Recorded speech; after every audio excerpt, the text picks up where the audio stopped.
It's Monday night, and we have some kind of meeting to have every Monday night around 8:35 GBN Beyond the Headlines. This evening, I am pleased to present our panel of one, our former Director of Tourism, Mr. William Joseph. Mr. Joseph, good evening.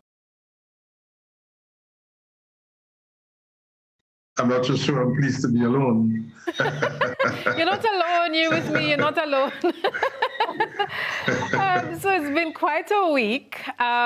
There was a lot of scurrying all over the place last week, and Monday night we were pleased to have our Chief Medical Officer, Dr. Sean Charles, and the Minister for Health, the Honorable Nicholas Steele, together with Dr. Mitchell of the COVID-19 Committee, Dr. George Mitchell, and they went through some of the breaking news stories in terms of numbers. A cluster was discovered, and it was traced to one of the leading hotel properties on the island, Sandals.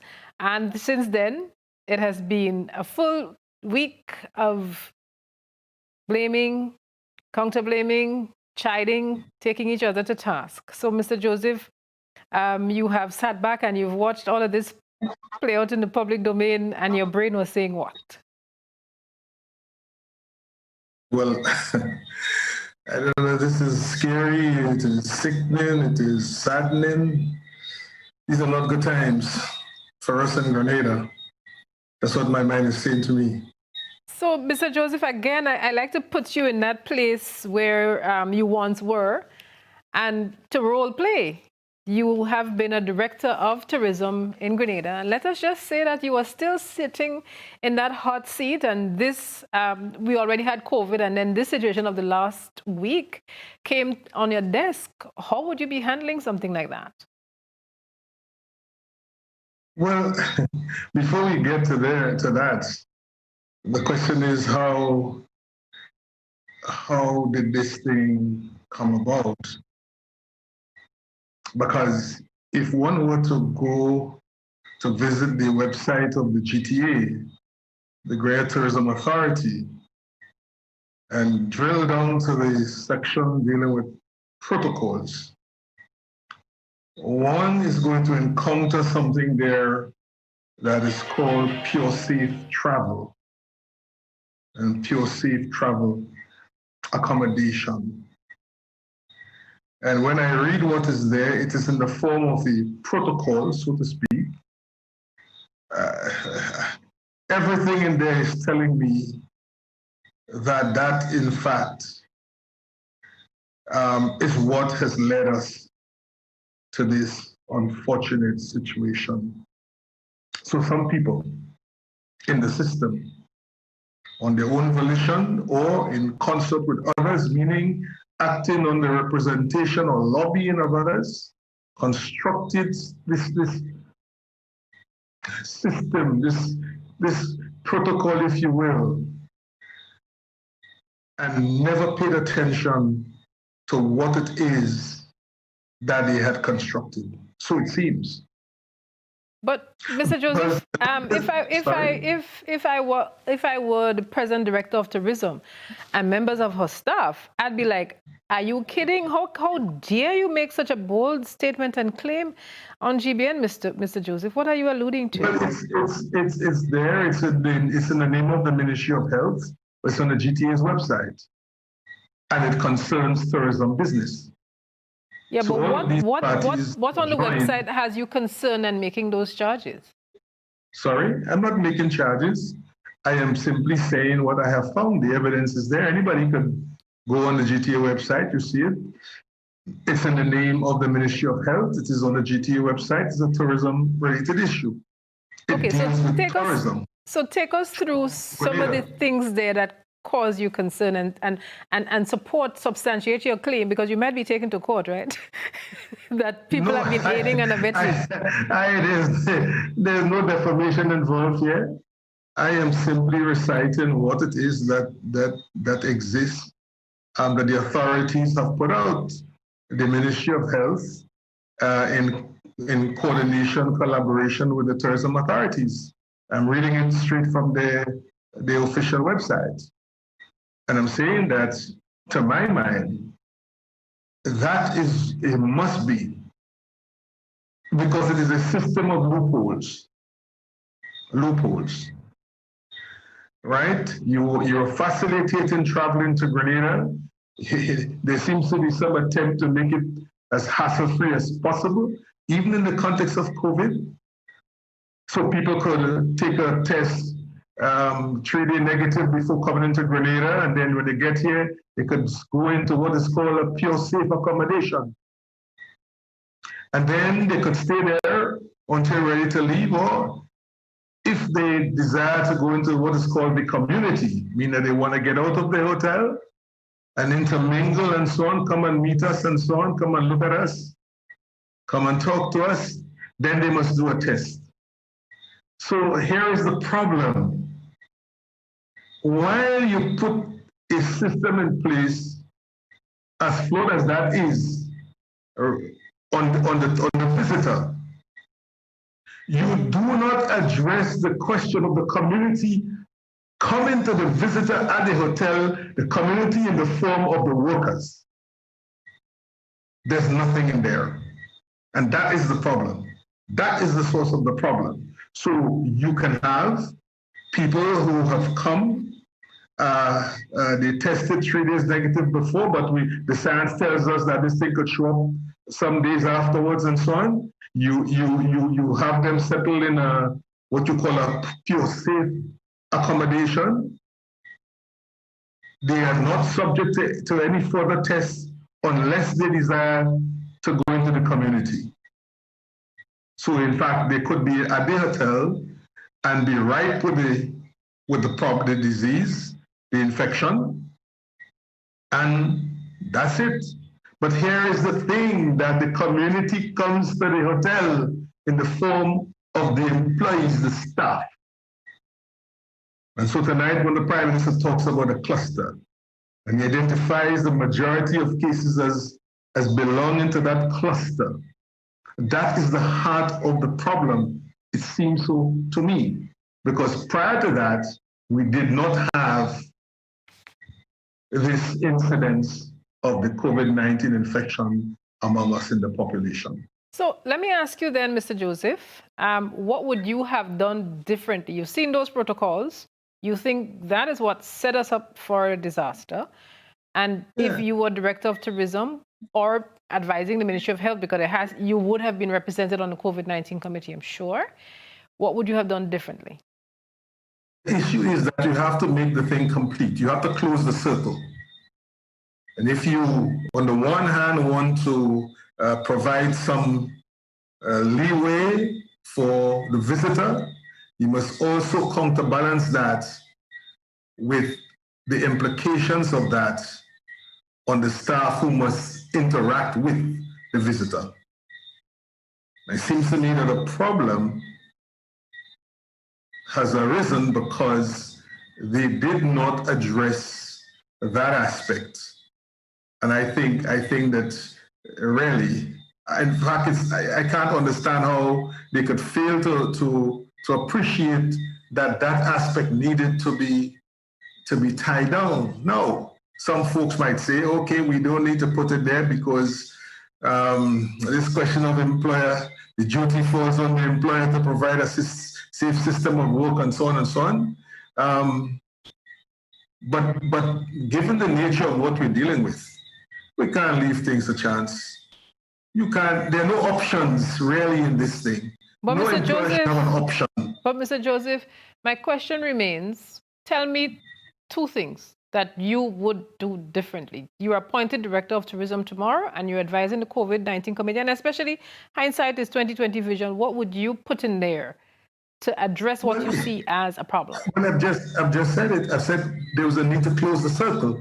There's a need to put in place arrangements that would address the question of how do we protect the workers who must interact with those tourists, those high-risk tourists whom we have brought into Grenada and housed at some place that we call pure safe accommodation. How can we protect those workers? Well, the system of work. You have to make sure that the staff, to a man, would have the appropriate protective gear, that is the distancing and so on taking place at the hotel, and all of these various things that the specialists tell us must be done. So I think the knowledge is there. It is just that attention was not paid to the fact that they needed to address the question of the workers who must interact with the visitors at the hotel. Well, what we can do at this time, Mr. Joseph, is some of what you're saying, probably, and it's not that, I want to be careful how I phrase this, right? So I'm saying that Sandals, for instance, has claimed that the necessary measures were put in place. They were always given a clean bill of health. To support us tonight, to help us, we have grabbed some snippets from the press statement that was put out by Sandals Resorts last week. And I'm going to ask the producer to assist us so we can go through some of it line by line, and then we can probably take a look at what could have been at play here. So, Mr. Producer, can you assist us with that at this time?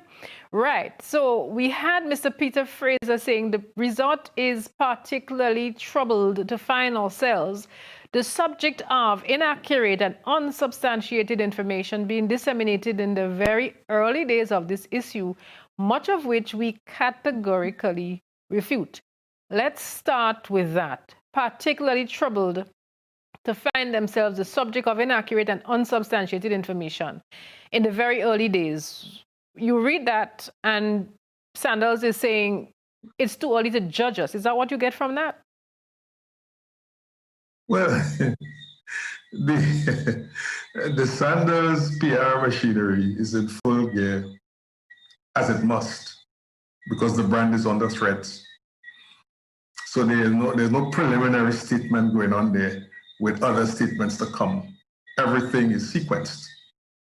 All right, so let's understand it. And by the way,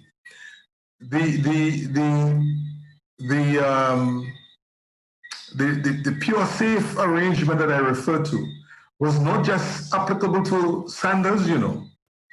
There's a whole list of what's classified as pure safe accommodations. A whole list of hotels and guest houses.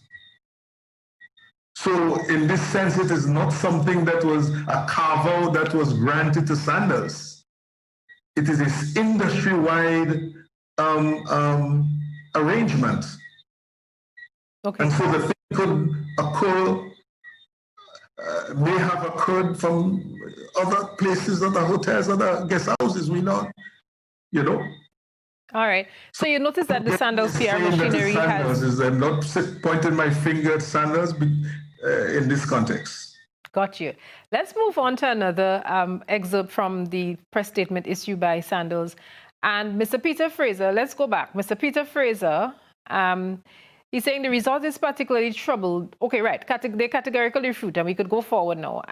They're chiding somebody. So we implore the dissemination of information to the public be rational and based on fact. Any other approach, it causes unnecessary complications, not just for the destination, but for the population. We were dismayed to see the Chief Medical Officer and the Minister for Health host a press briefing at a time of limited facts and information to insinuate any lapse in protocol on our part. Does that sink deeply, Mr. Joseph? To insinuate any lapse in protocols on our part. Sandals is sending what kind of message there? Yeah, well, they're standing in their own boots. The question is that, yes, the thing is it is so damaging potentially to business, to Sandals' business and otherwise, that they would have a right to insist that the proper processing would take place. In fact, they might even have called for collaboration between themselves and the authorities before statements were put out. That would be part, I imagine, of their thinking. But, you know, as I said before, they have to say these things, in other words, things of this kind. And I think it is, in a limited sense, reasonable and is to be expected that they would say such things. And now we were told last week by the Prime Minister in his address that there was a breakdown of the protocols, and then he promised investigations. All right? So if there was evidence of breakdown in the thing, and there's a specific cluster at a particular place, he seemed to be suggesting that the breakdown that he's referring to has to do with the particular place where the cluster has emanated from.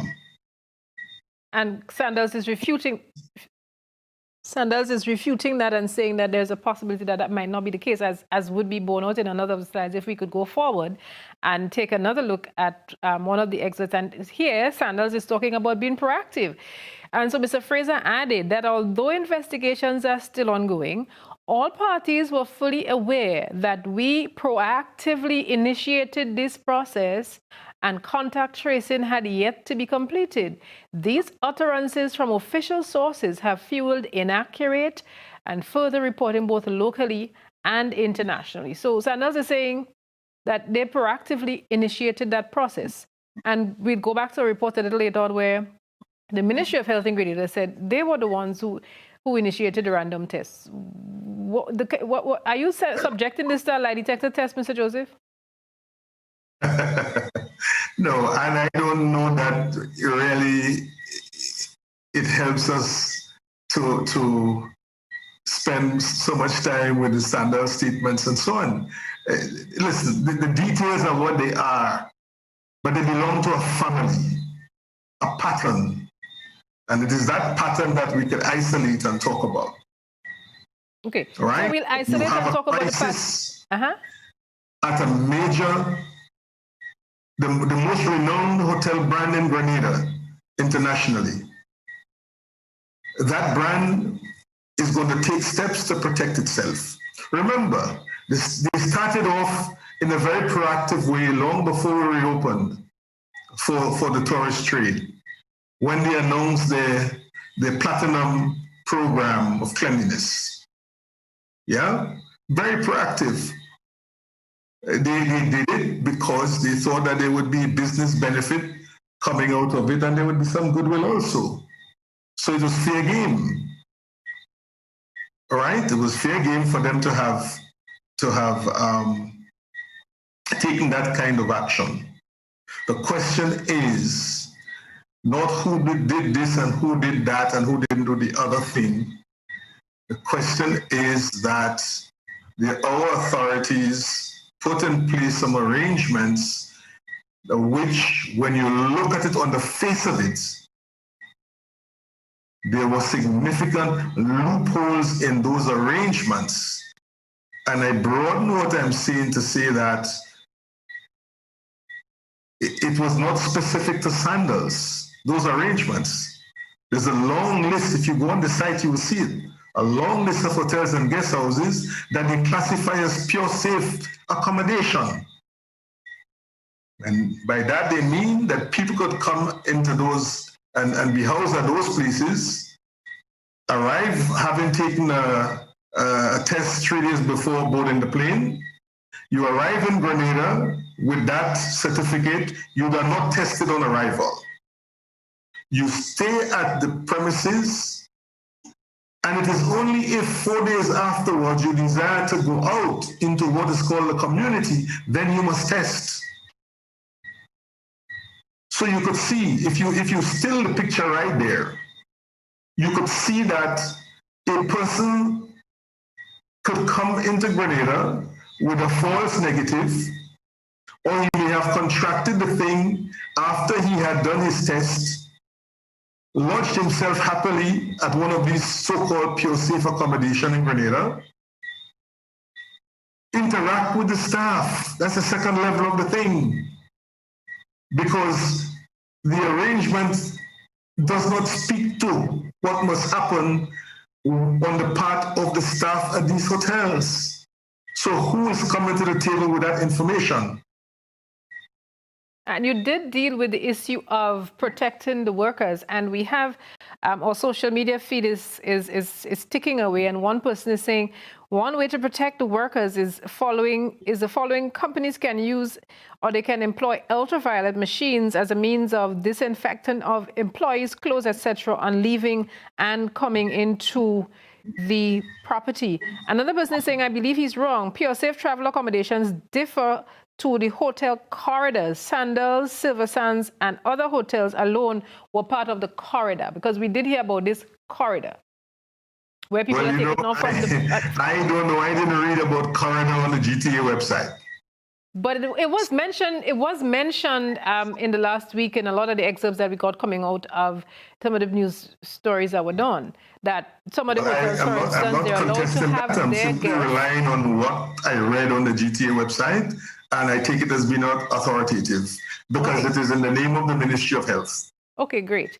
Let's move on to two other sides. There's one thing I want to get to. You mentioned the platinum thing, but let's go to the significant inaccuracies where Mr. Fraser said that Sandals Grenada has been in constant communication with the Keith Mitchell-led administration, and although there has been verbal acknowledgement on a number of these significant inaccuracies and supporting confirmation, we continue to express great disappointment that we have not seen any official public declaration to connect any of these known discrepancies. And we're moving forward to the next slide because we want to get off this and move on to other subject matters. Let me ask the producer to help us. We're moving on to protection is key. We have committed to ensuring the enforcement of these protocols through collaboration with public health authorities to identify potential risk and ensure we are doing everything possible to protect our team members' health and safety and the valued guests. And we'll get to the platinum issue, I think, on the next slide, hopefully. Source is still unknown, where Sandal is saying that the source of this is really still unknown. The contact tracing efforts are ongoing to identify the source. Sandal is saying possibly this did not emanate at us. And let's go ahead to the next slide. He did deal with some of the inaccuracies, and we want to get to the slide which deals. Okay, let's go back here. Let's go back one slide. The letter reveals mention of Sandals' platinum protocols of cleanliness, maintaining that in the resort it has had the very best of health and hygiene protocols, and these are available before, I think I don't have my glasses here, before deciding to reopen. And they move on to talk about the award that they are to receive from the ministry, from the Tourism Authority, and we could move forward so we could get to the end of the PowerPoint. The Clean Bill of Health. He further noted that the ministry's inspectors have always given the resort a clean bill of health. According to Mr. Fraser, the Grenada Tourism Authority is set to present Sandals Grenada this week, that's last week Thursday, with the Pure Safe Travel People's Tourism Choice Award in the category of training. So Mr. Joseph Sandals is trying to say that, and we could get off the slide now, because they're basically talking about people being asymptomatic. Sandals is saying, we're about to get this award, so don't be pointing fingers at us. Yeah, well, hey, you know, they're measuring what they're measuring. They don't tell us what they're measuring, but I presume Sandals knows what they're measuring, how they're evaluating their performance in this particular area. And I don't know that we could insert ourselves into that in any reasonable and informed way. We are left with the fact that there are a couple of common factors surrounding the problem that we now face. One factor is that there are tourists involved. Those tourists who are involved are living at a particular, staying at a particular place. There are workers involved who are working at that very particular place. So those are common factors, right? And we could see how those things could come together because you import the thing, you lodge them up at a Pure Safe accommodation, and then you have staff who must now interact with these people. Now, it's a high level of risk taken on the part of all of them. In the case of the employers, the workers, effectively, they are induced. Those risks on the part of the workers are induced. They want the little jobs and so on, or let me not say little jobs. They want the jobs because they need pay. They have their families to maintain. They're happy to have the jobs. This takes us back to the whole issue of there were calls for the borders to remain closed. We know the importance of Grenada's tourism product. As Director of Tourism, we're just putting you in the seat. Ms. Mahan knows that her position is there, but we're just placing you in the seat for a minute. Would you have argued against reopening the borders to the extent of accommodating visitors back into the island?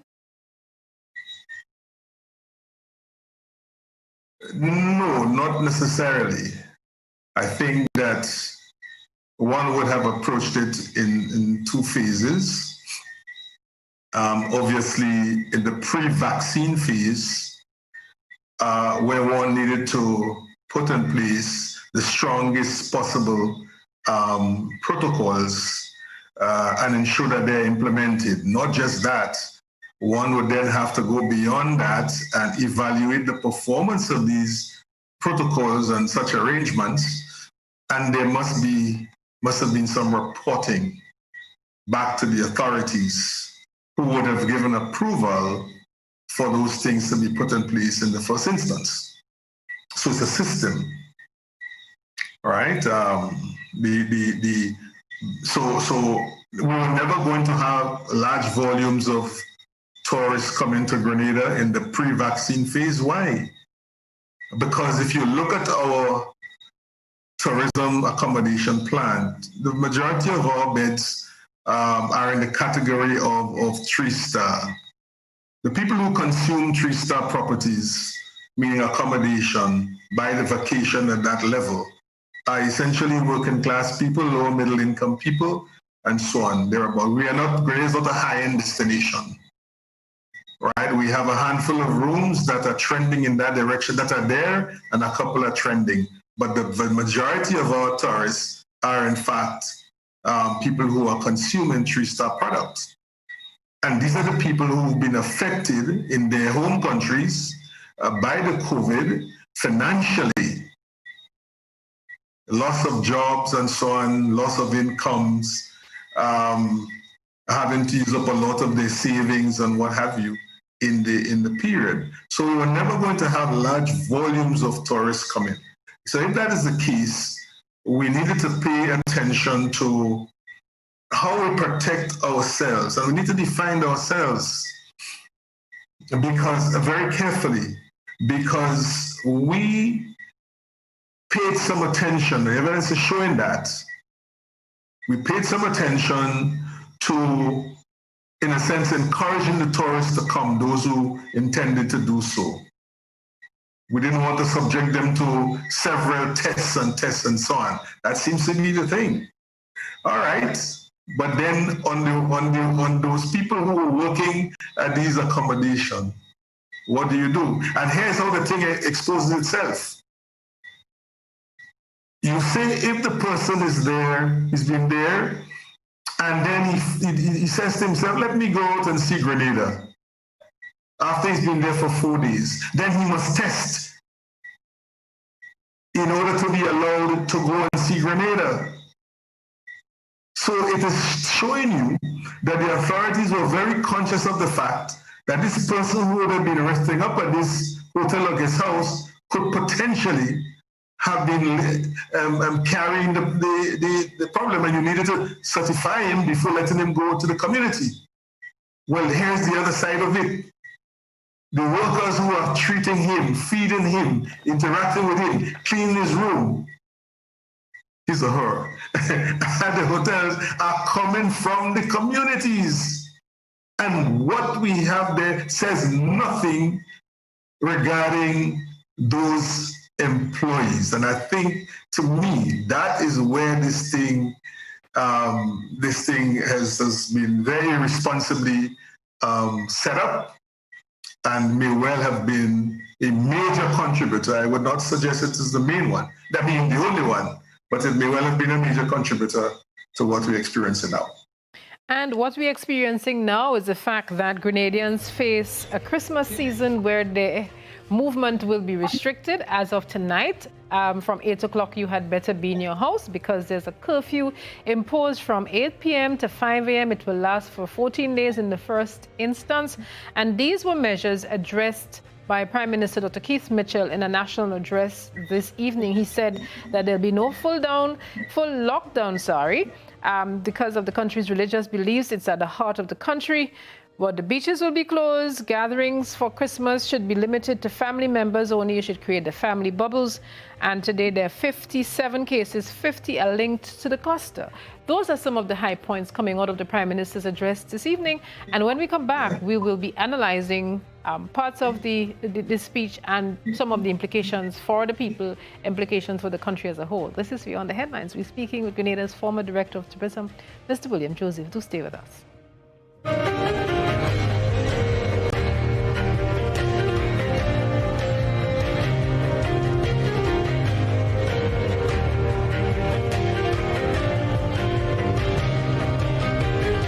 Man once fed a multitude with 5 loaves and 2 fish. Imagine what you can do today with a Lotto jackpot. Be in it to win it with the National Lotteries Authority's Lotto jackpot of $80,000. Lotto, play and win a lot of money.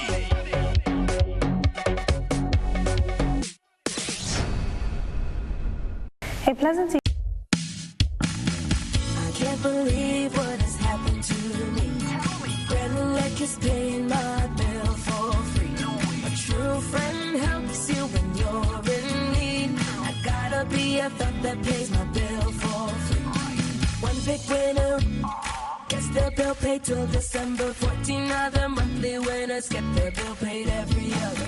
The best things in life are free. Thanks to Glenn, like the best has happened to me.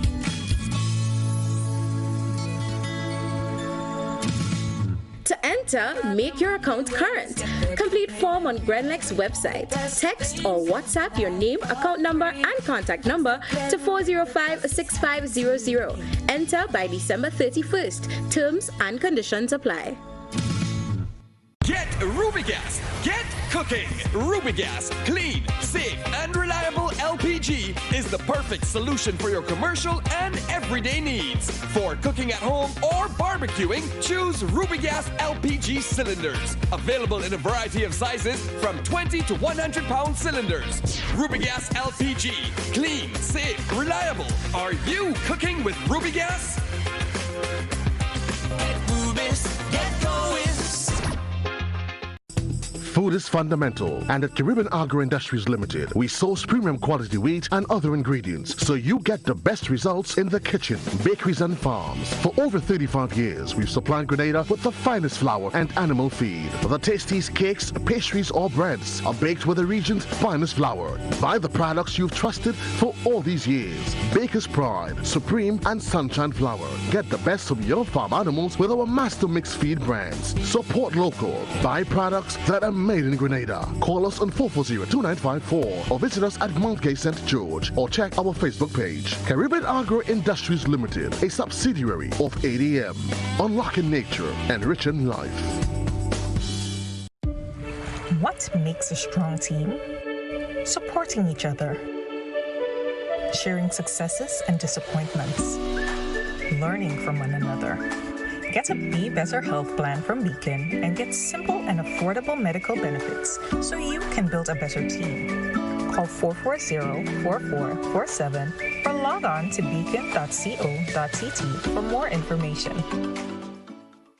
Are you looking for quality herbs and herbal supplements, or are you thinking about having a complete body cleanse to jumpstart your health? Then no need to look further. Visit Nirvana Natural Health Clinic, Detox Center, and Natural Health Store. We carry a wide range of herbal products for kidney and gallstone cleansing, male sexual enhancement formulas, asthma and sinusitis, gas and bloating, acid reflux, constipation, arthritis, imbalanced hormones, female health issues, liver cleansing, weight loss, and so much more. Also available, colonic irrigation, holistic health consultations, essential oils, and diffusers. Look out for our online natural health store coming soon. Call 231-6642 418-7115 or 449-7753 to find out about our delivery options or to book an appointment. Visit us at Belmont St. George's, close to the Foliage, Monday to Saturday, 9 a.m. to 6 p.m. Nirvana Natural Health Clinic. Detox your way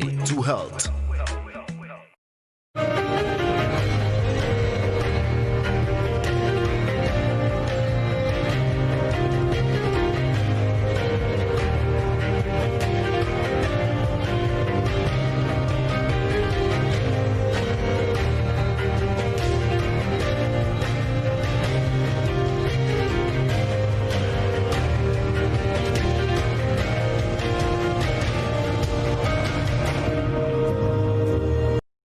And it's great to have you with us as usual on Beyond the Headlines this evening. We're speaking with Grenada's former Tourism Director, Mr. William Joseph, and we have been examining some of the issues raised in the news this past week as a result of the cluster of COVID-19 cases. According to Prime Minister Dr. Keith Mitchell, we're now at 57 cases.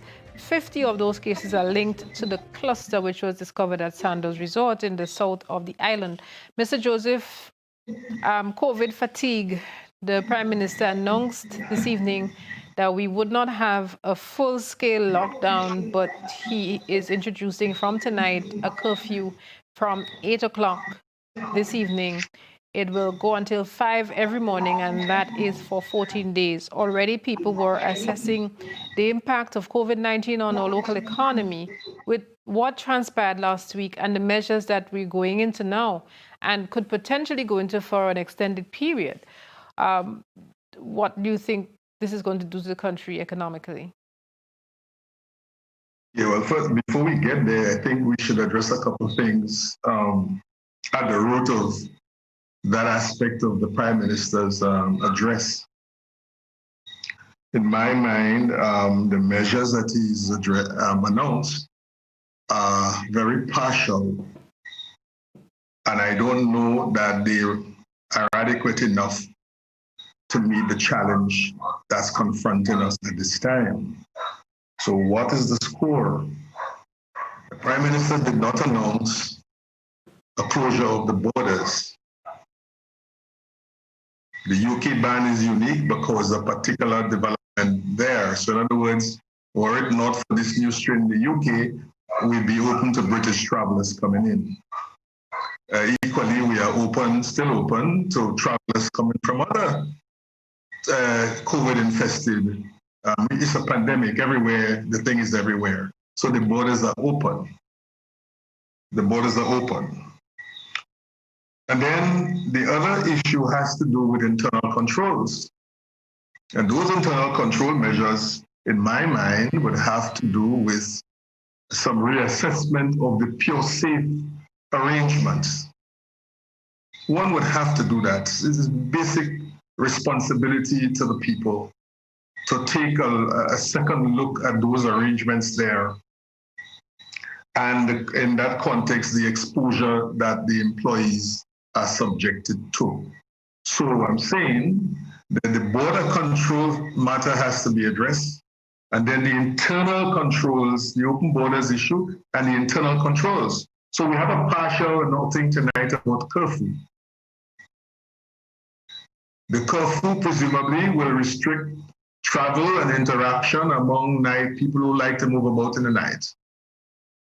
But COVID is not a night disease. It's not a night. You don't get COVID in the night only. You get COVID all day long. 24 hours, one is liable to get a thing.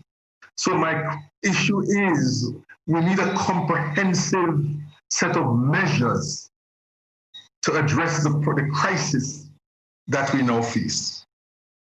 So curfew alone is not going to do it. And in my mind, we've had more than enough time. We had the experience some months ago when we found the thing in Grenada. We've had more than enough time since this resurgence in a more dramatic and disastrous way to settle our minds on a comprehensive set of measures to deal as effectively as possible with the problem that we now face. But Mr. Joseph, in fairness to the government of Grenada, and let's just play advocate, right? So you stand your ground, and I would pretend that I'm the Prime Minister. And I'm the Prime Minister, and I'm thinking, this has come as an unfortunate time. Christmas is around the corner. People had been locked up for so long. We saw the public outburst that came as a result of being locked up and locked in for so long. We saw when the country was locked down, we saw people standing in long lines. So probably in hindsight, having learned some of the lessons, considering timing, you don't want to do that at this time of the year. But we see a lot of the parties and the drinking carrying on. Last week, Monday, we had the announcements on the government, and by Friday, we saw people by rum shops and little bars and so carried on as if they weren't told that we should avoid the gatherings. So it's a kind of middle of the ground for 14 days, let Christmas pass, and then we see what happens. You don't think that's a reasonable position? No. I am not saying that the curfew is not worthwhile, you know. I'm saying that by itself, I'm saying it is partial. It is incapable of addressing a comprehensive solution to the problem that we face. So in other words, what we have in front of us now is a measure of convenience. And you know, it's a human thing, we all understand it. You know, the time of the year and the mood of the people and all of these things, we understand that the experiences we've had X months ago, I understand all of these things. I am saying, so I'm not talking against the curfew. I'm just saying that it is too limited, and therefore it is incapable of dealing with the problem that we now face. Let me dramatize it for you. Those people you referred to just now there, by way of example, guys congregate and drink the rum and so on. Well, if they can't drink it 8:30 in the night, they might drink it 8:30 in the morning. You see. So that's what I'm struggling with. That's what I'm struggling with. But the Prime Minister did say that what the Prime Minister did say in the address this evening, that what the government is trying to do, and I made a note, he said, we are trying to minimize social gatherings. So in the daytime, people would go to the supermarkets and try to get food. So for instance, already today, I passed close to one supermarket and I was like, okay, what's happening here? I was shocked because correctly so, justifiably so, the supermarkets have started limiting the numbers again. So you have to go in this long queue and they would let in 10 at a time. And so that measure, the supermarkets no, we must help to control this. So we're not having all this huge congregation. But if you let people go on throughout the night, we have seen these overnight things where you see a shop is open at 5 o'clock in the morning and the guys are still there. Yeah, but I don't know. I mean, frankly, I don't know that the hour of the night is really the decisive issue involved here. I am not sure about that. Okay, take it that restrictions, if you say you can move about 24 hours and you associate that with the likelihood of spreading or catching the virus, that's one thing. And then you say, okay, if I restrict the time that you want can be exposed, then perhaps that is one way of contributing to minimizing the risk. I understand that. I understand that. I am just saying that it is partial. Okay. Because while we are saying with respect to the local population that you stay indoors after 8 in the night, I'm saying that the airport is still open. We can still import the thing. The safe arrangements are still in place. All right. Do you think, yes or no, the airport should be closed? All I'm saying with respect is that the authorities need to address their minds to a comprehensive set of measures to deal with this thing. You've isolated the curfew model, okay, but accept and understand that it is limited. It's not going to take care of us to the extent that we need to be taken care of. We need some other measures because you do fairly well on the left hand and the right hand, you have a problem brewing still. We are no better off. Do you think the airport should be closed?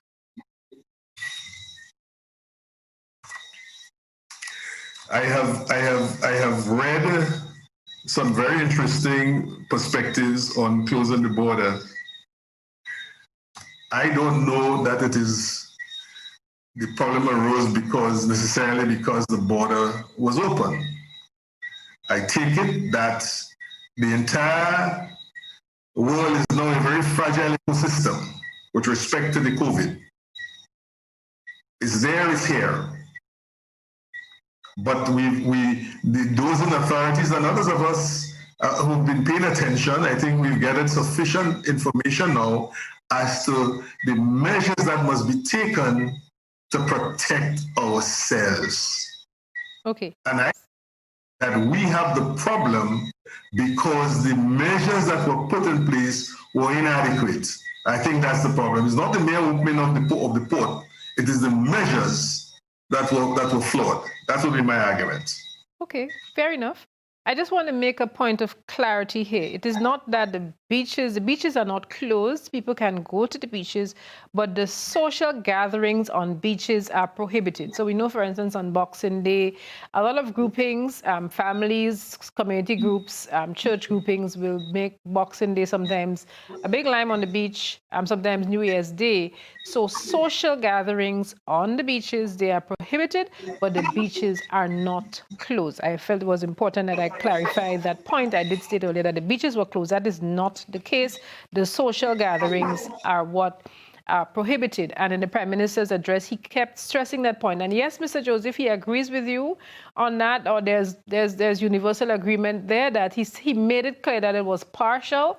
In the press statement that was issued today as well, the government did make reference to partiality in terms of the measures being partial. And we expect probably after the 14 days have elapsed that there would be some kind of review. So as we get ready to, sorry, you wanted to say something, Mr. Joseph, go ahead. Yes, thank you. But we have to make it like 2 minutes because we need to go to a commercial break. There's a particular model. There's curfew, and there is... I wasn't going there. They belong to the same family. Curfew and? Sorry? Curfew and what? And the lockdown, the 24-hour lockdown. Okay. So that is a signal that the next phase or stage of this thing, if we don't behave ourselves, is going to be a 24-hour lockdown. It belongs to the curfew family, part A and part B. So my argument is still standing that other than restricting the movement of the population, you still have some flawed arrangements in place that could cause the thing to keep on multiplying. All right. Thanks so much for that clarification, Mr. Joseph. This is Beyond the Headlines on GBN Television. We say good night to all of our viewers and listeners who are following us on our social media platforms, the YouTube channel, as well as the GBN Facebook page. Dennis Matthew Noel, we see you there. Richard Lord, we see you. And we also see, we had somebody out of New York who we wanted to say hello. Zephyrin McLeod, he's a Grenadian who lives in New York. We wanted to say good night to him as well. We'll be back after this commercial break. And just to let you know that you can start calling into the program, we want to hear your thoughts and opinions. 440-1252, 440-1252 for those of you following us on Classic Radio. We'll be right back.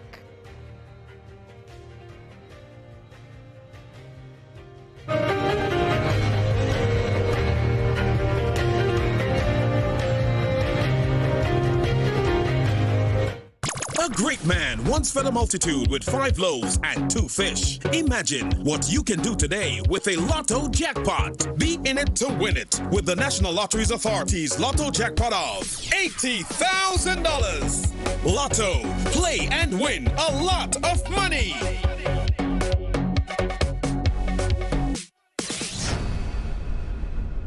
A pleasant evening to everyone. Welcome to the National Lotteries Authority's Lotto draw number 3155 for today, Monday, December 21st, 2020. I am Anisha Charles. With me this evening is Ms. Makiba Bain from PKF Accountants and Business Advisors, whose purpose is to ensure that the show is conducted in an accountable manner, of the game balls with industry standards and in a way stamped with. But this time you should have tickets at hand because you're about to play for a jackpot of $80,000. But first, your free ticket letter. Good luck. This evening's free ticket letter is check your tickets. Your free ticket letter for this evening is C as in cash. Let's proceed for 5 winning numbers. Good luck. First number this evening is check your tickets in the meantime. First number is 25, second number. Second number is 20, third number up. Third number is 3, followed by 6, fifth and final number. Final number is 27. Let's recap those numbers. Check your tickets. First number up is 25. The second, 20. Third, 3. Followed by 6. Fifth and final is 27. So that's 25, 25, 20, 20, 033, 066, and 27, 27. Your free ticket letter for this evening is C as in cash. Congratulations to all the winners of this evening's Lotto draw. Lotto, play and win a lot. When you play all the games of the National Lotteries Authority, support sports, culture, and the nation building. Thanks for joining us. Have a wonderful evening. I'm a winner. You are winner. We are winners. Winners.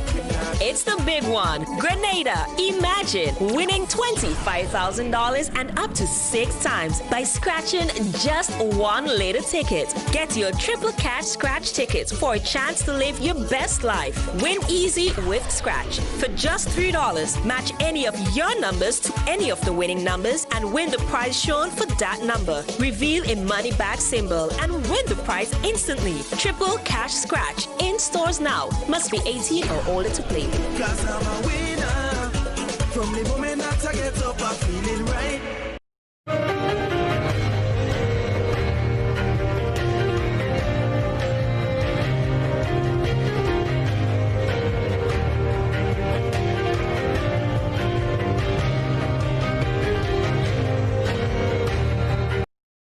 Welcome back to Beyond the Headlines. We are happy to have with us this evening our former Director of Tourism, Mr. William Joseph.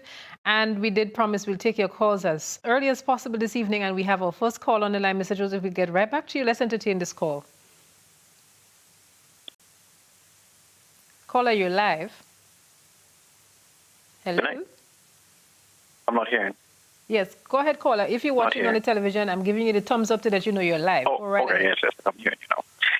Good night. Well, I think Mr. Joseph spoke eloquently based on the situation that is happening as of present. Looking at the way in which we would have handled this COVID situation, I think I've seen all around the Caribbean, and especially in St. Vincent, where we have our St. Vincent Prime Minister kind of indirectly laughing at us with a post made a few months back. You know, I think that right now we had time to learn from our mistakes, as Mr. Joseph would have mentioned. You know, we saw we had went through with a particular lockdown. We had our chances to assess and dissect every situation that was happening for the past few months. As they would have said, right now, part of lockdown is not to do with the issue. This situation has come to a point as either we lock down the place 100% or we don't at all. You understand? I think it's also been a bit based on the fact that we're having stores open, we're still having activities happening. You're actually having people congregating more within the day. You have all walks of life congregated in the day than a period in the night. You understand? So I think right now we are just doing things ad hocly, not really looking from our mistakes generally. You know, so I just think right now that I need to go to the table and look at how we are dealing with the situation. And sad to say is that the better thing that we have done generally was close our borders totally. you understand, encourage internal activities within our country. Encourage people to have activities, encourage people to do vending food within the island, and keep ourselves from the borders. Because as of present, this is what Trinidad is doing right now. Trinidad has closed their borders. No one can enter. No one can really go out of the country unless it's a repatriation flight. And they have partial lockdown, but at least they're able to encourage internal people to be able to do things, to be able to have. All right, so caller, unfortunately, we have to terminate the call because it's coming in kind of broken, but we got a point. Thank you so much. I think, Mr. Joseph, he's agreeing with you that a holistic approach is needed. And we're getting some feedback from social media that I'd like to entertain sporadically throughout.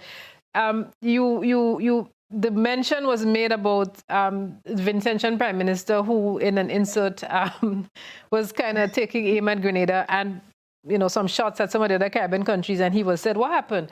COVID is Nicodemus that only visits at night. He's hearing about these nighttime curfews, and he wants to know if COVID is Nicodemus who only visits at night.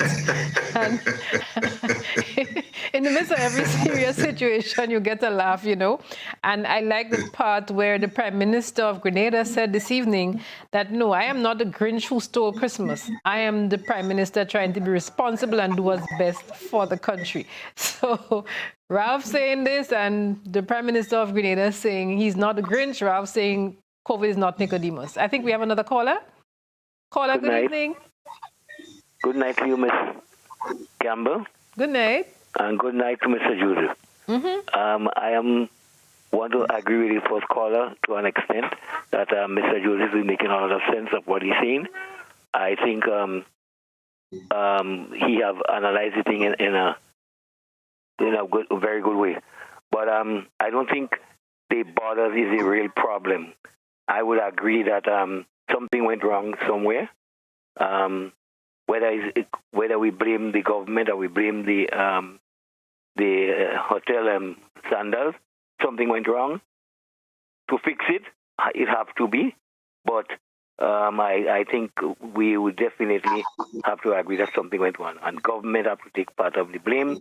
And so far, standards have to agree to take part of it. All right. Thank you so much for that perspective. And Mr. Joseph, I also want to share a perspective that is coming to us from a media practitioner, one of the Caribbean's most seasoned and respected media practitioners, who is sharing some information as to the best practice in Barbados. So Barbados has a very refined regime for handling tourism. Barbados specifically requires a negative PCR test professionally administered. There should be no home kits, no saliva tests, no nasal swabs, which must be done no more than 72 hours prior to arrival on the island. I'll skip through some parts of it because it's very long. On arrival in Barbados, you must produce a negative test and receipt to the authorities, either printed or on your phone. And on arrival, you are required to quarantine at an approved hotel while you await a second COVID test, which should be administered 5 days after your first test, not on the date of arrival. And they also say upon entry in Barbados, your COVID papers are checked. Then you have to fill out a health form. Immigration is quick. Then there is a line for a station where you give quarantine hotel and contact information. And they instruct you that you have to take your temperature twice a day, fill out a form with that information, and send a photograph of that via WhatsApp to the Ministry of Health every day for 7 days after arrival. You are also given the 2 COVID wristbands. One is red and very visible, and one is written with your name of the quarantine hotel. You must keep them until you get your second release COVID test and an hour for baggage to arrive. One of the parts I liked is that once checked in at the hotel, you are confined to the room and its balcony. The cameras to make sure you don't breach the regulations. Guests may take supervised walks on the beach when the staff is available. And there's a whole listing here of what applies in Barbados, and all throughout you have been saying that, that there are considerations that were not given. So I guess it's strengthening your point. Well, it's reasonable people think in that way, Listen, this is an issue of responsibility. It's owed to us it's owed to the citizens of Grenada on the part of the government of Grenada, right? This whole business of what the Constitution calls the business of government and providing for the peace, order, and good government of Grenada. Now, that is a significant issue because, you see, that is touching on the need for the administration to, in its decision-making, in its policy behavior, and so on, to its allocation of resources, all of those areas, to act as reasonably objective as possible. In other words, you ought not to be impartial. Favoritism and discrimination and so on should not be. And this is a big part of that good government issue, that the citizens must receive some benefits from the course of action that the government has employed. All right. We must be able to enjoy positives, some benefits from what it is that you are required to do. So if we're ending up in a situation where instead of enjoying benefits, there's hardship and there's headache, the implication is that you have not done the work as thoroughly and properly as you ought to, as you should have.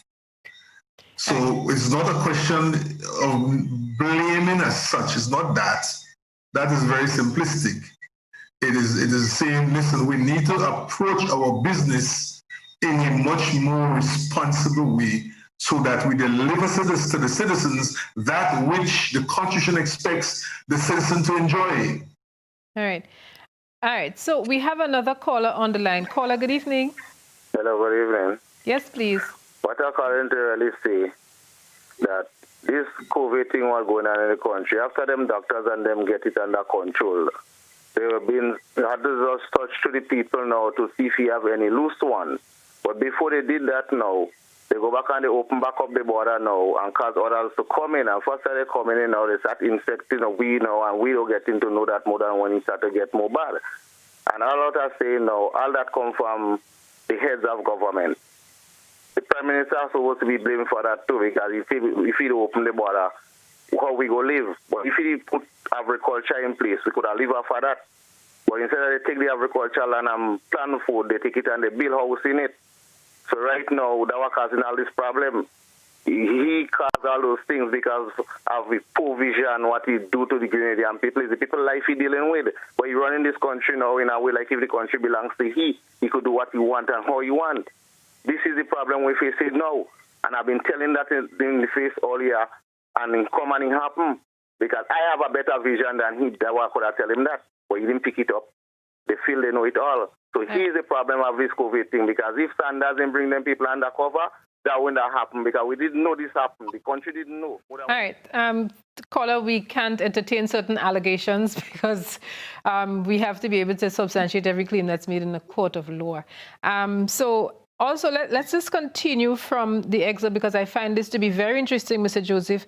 In Barbados, for instance, for the second test, you have a couple of options. You can take a COVID taxi up to the government testing facility and get it there and return to the hotel to await the results. An alternative is to go to a place in Warrens to be tested privately using approved COVID taxis.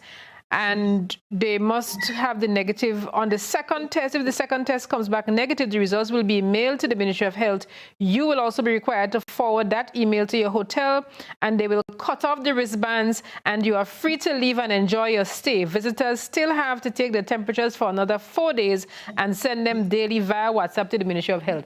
So there's a comprehensive plan in Barbados, and those are some of the things I'm certain you'd like to see implemented. See, precisely. So when you take the obligation seriously, because you know the magnitude of the risk, you know, it is no joy for anybody. The Prime Minister tonight spoke, he's pained as much as any one of us about this very startling, the magnitude alone of this thing is startling for a small population of Grenadian people. right? And also bearing in mind that our public health facilities are not known to be particularly robust. So we are going to have some significant challenges on our hands, and we are going to have to ask for help from others. And by the way, as we talk about help for others, it may well be that we need, the country that is, needs a mechanism in addition to the cabinet for dealing with all of the various issues surrounding this COVID. It's national in scope, and perhaps we need a national mechanism to look into it. People have the various talents outside of the government that may well be beneficial. There are resources outside of the government that I believe could be brought to bear. Let us see whether we close the narrow thing for a while and treat this as a national problem requiring national collaboration and cooperation. However you want to call it, I won't give it a name. I'm just saying broadly that perhaps we need such a mechanism.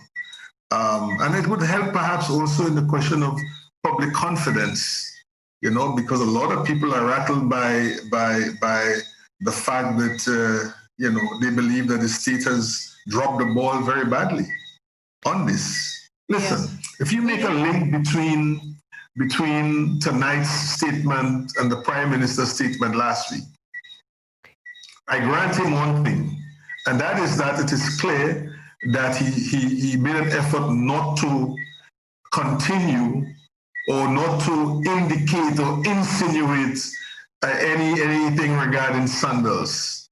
But you see, the last time he told us that there were breakdowns, and he told us there would be investigation. And tonight he didn't tell us, he didn't report on any of those. He didn't talk about the breakdown, he didn't talk about the investigations. But yet he told us that that cluster is the main source of the problem, you see. So perhaps he's trying to soften this thing with sandals. No need to get into a big quarrel there. So my point before I shut up is that perhaps we need a national effort to work on this problem. We have another caller on the line. Okay, so the caller has disappeared. Let me just read a line here from a submission that was made by another journalist. And so I find it very interesting. So the person said, interestingly, not long ago, the Turks and Caicos Islands also had some wrangling with sandals.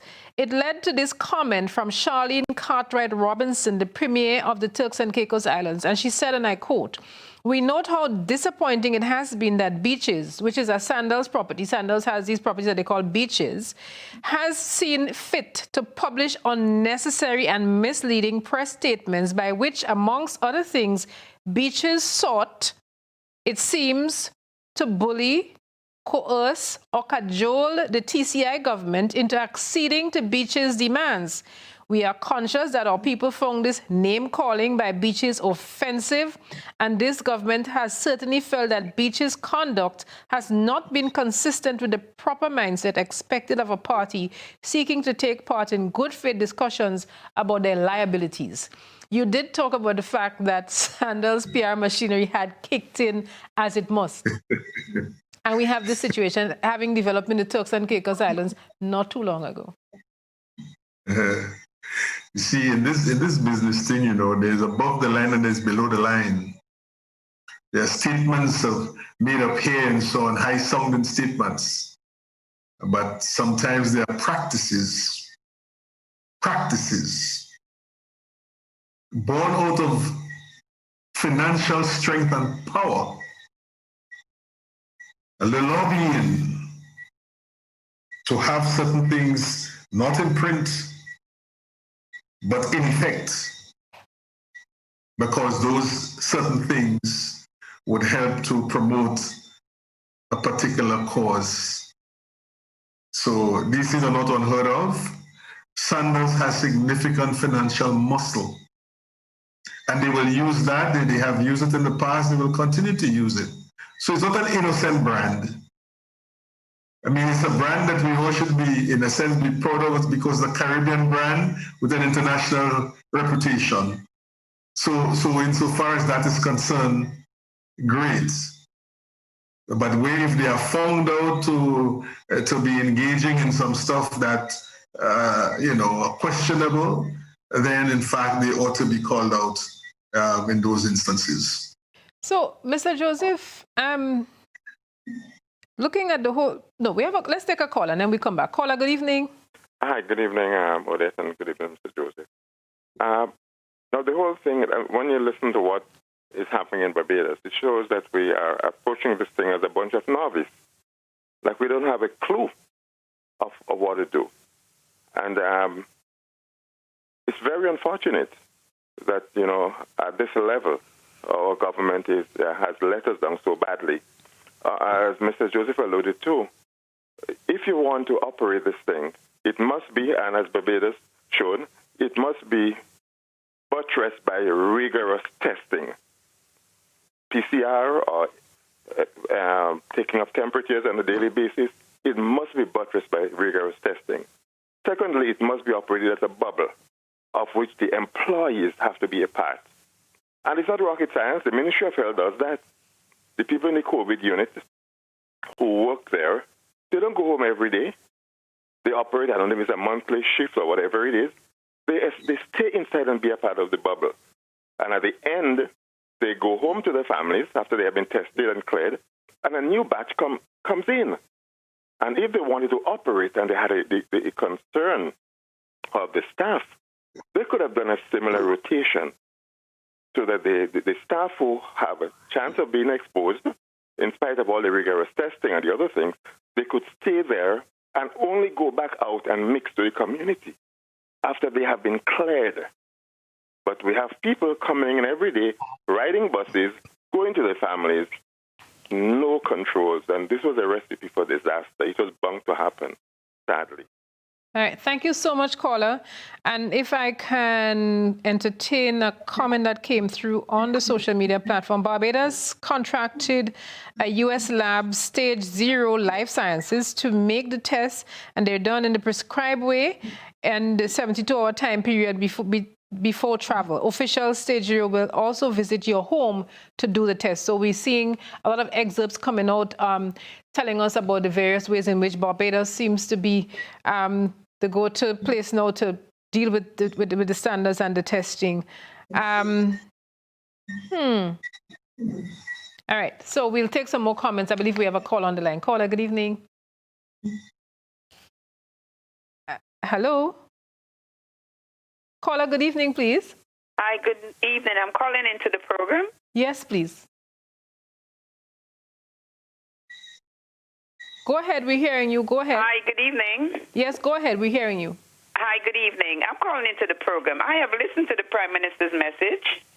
I have listened to Joseph on air right now. And I'm analyzing the situation, and I'm comparing it with what's happening overseas. I must say that Grenada has done remarkably well for a very long time. And if we understand economy, we would understand why the borders couldn't remain closed forever. Nonetheless, there was an issue with standards. And everything could have been done differently. Now, we're in a hatchet over everybody's head because of the situation. I am not pleased with the situation. I think it could have been handled a little differently. But nobody is giving credit to that poor man. All his living moment, worrying.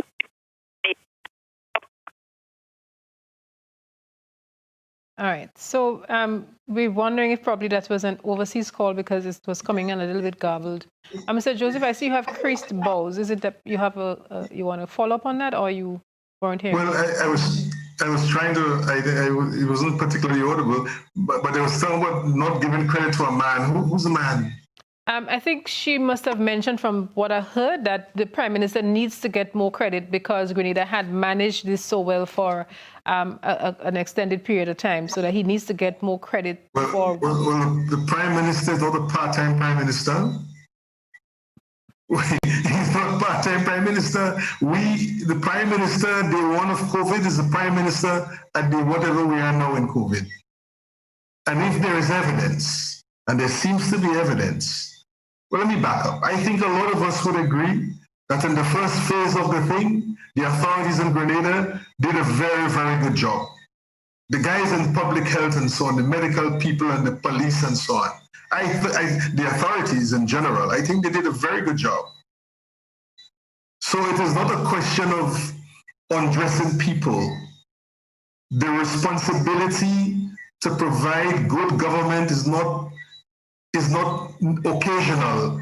It is a consistent responsibility, a duty on the government of Grenada, consistently to act in ways that benefit the people. So whenever there's evidence of slippage in the system, such that people don't, instead of enjoying benefits, there's hardship and grief and pain, we ought to call it out. Okay. We ought to call it out. So let us not be, I suspect, be partisan about these things. You know, let us be national. Good. We have another call on the line. Caller, good evening. Yeah, good evening. Yes, please. Go ahead. Yeah, yes. Good evening to the panel. Okay. I'm in quarantine right now. I returned from the States Thursday, so I could give my experience. Before I left here, I did a COVID test. I went to a funeral. My father died, so I went to bring down his ash. So basically, to come back in, I had us to do the same thing what Barbados is doing. So Rise, you're waiting, Barbados, Grenada is doing the same thing. I had us to, within 73 hours, I had us to go in, get a COVID test, do the swab, and 73 hours to wait for my result. My result come through my phone, through my email. Then I had us to get a place to stay because I didn't know from here. This is where I had a problem. I should have told her from the airline where I am staying when I come back here. So I had us to go now to find a place to stay. It was a headache, all about book. But I happened to get a place. Okay, the prices is ridiculous, is one. Now, what happened here now, then I had to apply to the Ministry of Health to get a pass for entry. When I reached into the airport, they had a conference. Everybody sat down, and then there are people from the Ministry of Health. You follow the forms and everything, they look at it, and then you proceed towards immigration to get your thing to come out. Okay. Now, my thing is, I've been listening to news outside there because I tried to reach back home quick because before the place locked down. My thing, all the conversation that is going on now, even on the radio and going on in the Ministry of Health, our problem, as I keep on saying, we're not taking health and safety serious. Just like how you have the traffic light, you have green, you have amber, and you have red. The same thing in health and safety. Up to now, I haven't heard from the government, neither Sandal, to say there is a red zone in Sandal where the people that come in that red zone, and there's particular staff trained to deal with that red zone. And when you reach a procedure, you move to the yellow zone, which is you're dealing with caution. Okay? Then you talk about the green zone. This is the conversation you're supposed to be having. Health and safety have a structure. If you follow the structure, you wouldn't have this problem happening. Okay. Now, you keep on hearing, now Sandal is threatening, and then the government, now we have to blame. The Minister for Health, I am saying here tonight, she should step down. Okay?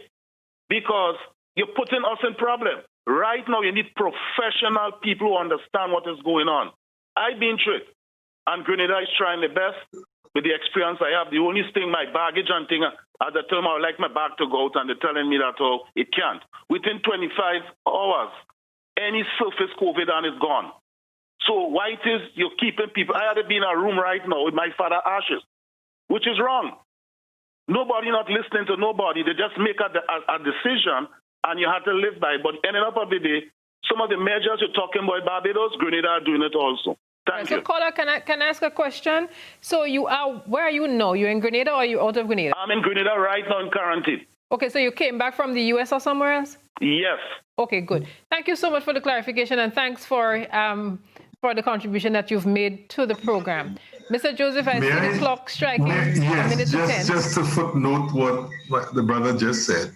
I think we should note that there are two systems. There's a system for nationals, and then there's a system for visitors. So he obviously had experience with the treatment of nationals returning.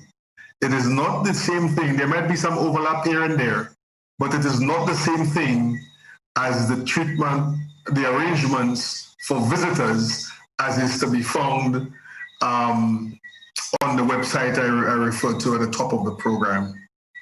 So just as a note. Okay. And we're getting ready to close, but I must ask you this, Mr. Joseph. So we saw a photograph of an award being presented to Sandals for the platinum training. We have spoken a lot about public relations. If you were director of tourism and there was this maelstrom that had developed last week, would you have gone ahead, although it was scheduled prior to this developing, or would you have deferred on the presentation to Sandals? Well, see, judgment. When you when you have the privilege to work for Grenada in these important institutions, and especially the folks at the top, they have to learn to think politically. In other words, the judgment must be sound. And I would imagine that some bells may have been rung regarding whether to proceed or not. There might well have been a reference to the minister, for example, as to whether to proceed with it. I don't imagine that at the administrative level they would simply have gone ahead as planned, because so much has changed. It is the very issue that is on the table, and it's a sort of contradiction as such, really. There's nothing, contrary not to have delivered it, the award at this time. You just hold it in abeyance.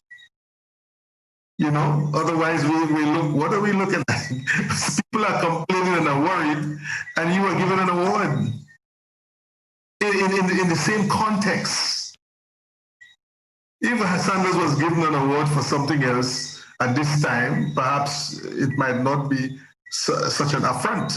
But in the very area of national concern and bother and worry, you are given an award. I say it is poor judgment. I would not have done it. Thank you so much, Mr. Joseph. It is on that note that we close off tonight's Beyond the Headlines program. We have been speaking with former Director of Tourism, Mr. William Joseph. Mr. Joseph, you have like a 15-second or something you thought you wanted to say, didn't get to say. You want to close off with this evening? No. I think you said, okay, great. Virtually all the important things.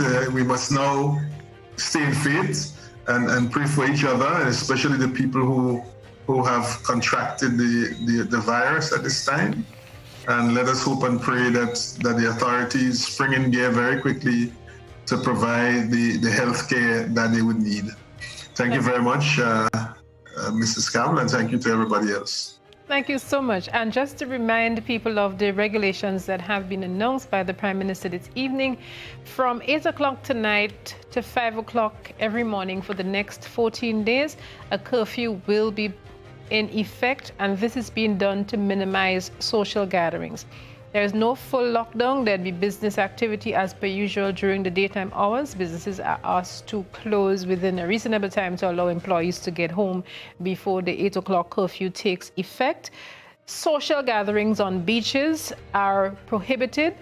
The beaches are not closed for individuals to visit, but social gatherings at beaches, these are prohibited. You are encouraged to have a family bubble of family gatherings only for the Christmas holidays and into Old Year's Night, New Year's Day. And the Prime Minister did announce that there are 57 cases, 50 are linked to the cluster that was discovered last weekend, not this weekend gone, but the one prior to that. And the Prime Minister did interject that he is not the Grinch that has come to steal Christmas, but he is only trying to be a responsible Prime Minister. The Vincentian Prime Minister some time ago said, what happened? Nicodemus, COVID is Nicodemus visiting at night. The Prime Minister saying, he's not the Grinch that has stolen your Christmas. I'm Odette Campbell, thanking you for making this journey with us again one more time on Beyond the Headlines. We're getting ready to wrap it up for another year. To all of you who continue to follow the program and to follow the GBN, we want to thank you so much. To all of you who in one way or another contribute toward the success of our current affairs program here at the GBN, we sincerely thank you. We have our journalistic friends who help with research, they provide information. Lincoln Toro Deputin is one of those who really assist us throughout the year. We have Suniti Miraj, one of the Caribbean's most respected media practitioners, and she also assists us from time to time. We can call her now at any time for support. The team at the GBN do a marvelous job putting together the panels each week, and on the technical side, we couldn't do it except our technical teams continue to provide the high level of support that they do. And I just want to say thank you to everybody. We'll see you again next week as we close it off on Beyond the Headlines. Do enjoy your Christmas holidays. Continue to observe the regulations. Remember to wear your mask and to wear it properly when you're in public spaces, and even though it may become necessary to do it while you're at home. Do not get entangled with the lawmen. It would not be in your best interest. So long for now. I'll see you again next week as we close it off on Beyond the Headlines.